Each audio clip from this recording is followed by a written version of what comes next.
நீங்க நேக்கா வெளிய போயிடுங்க. நீதான்யா உண்மையான விசுவாசி. போஸ்டரில் ஆளுநர் எடப்பாடியை வெற்றி செய்த திமுக. ட்ரெண்ட் ஆகும் கெட் அவுட் ரவி. தமிழ்நாடு சட்டசபையின் இந்த ஆண்டுக்கான முதல் கூட்டத் தொடர் நேற்று தொடங்கிய நிலையில் தேசிய கீதம் இசைக்கவில்லை என குற்றம் சாட்டி ஆளுநர் RN ரவி உரையாற்றாமல் உடனே அங்கிருந்து வெளியேறினார். இதனால் சபாநாயகர் அப்பாவு ஆளுநர் உரையின் தமிழாக்கத்தை வாசித்தார். இதற்கு முதல்வர் மு.க.ஸ்டாலின் உள்ளிட்டோர் கண்டனங்களை தெரிவித்தனர். இந்நிலையில் ஆளுநரை கண்டித்து இன்று ஜனவரி 7 ஆர்ப்பாட்டம் நடத்தவுள்ளதாக திமுக அறிவித்துள்ளது.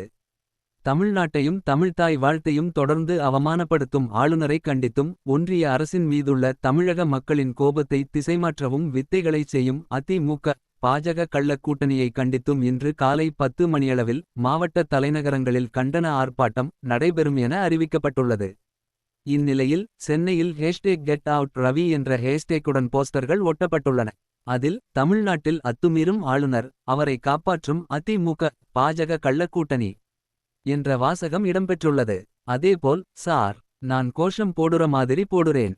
நீங்க நேக்கா வெளியே போயிடுங்க என்று எடப்பாடி கூறுவது போன்றும் அதற்கு ஆளுநர் ரவி சூப்பர்யா நீதான்யா உண்மையான விசுவாசி என்று சொல்வது போன்றும் வாசகம் இடம்பெற்றுள்ளது. இந்த போஸ்டர்களை திமுகவினர் ட்ரெண்ட் செய்து வருகின்றனர்.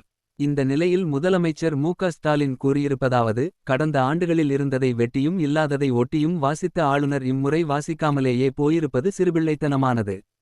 தனது அரசியல் சட்டக் கடமைகளை செய்யவே மனம் இல்லாதவர் அந்த பதவியில் ஏன் ஒட்டி கொண்டிருக்க வேண்டும் என்பதே அனைவரும் மனதிலும் கேள்வி. தமிழ்நாட்டு மக்களையும் அரசையும் சட்டப்பேரவையும் தொடர்ந்து அவமதிக்கும் ஆளுநரின் செயல் அவர் வகிக்கும் பதவிக்கு அழகல்ல என முதலமைச்சர் கூறியுள்ளார்.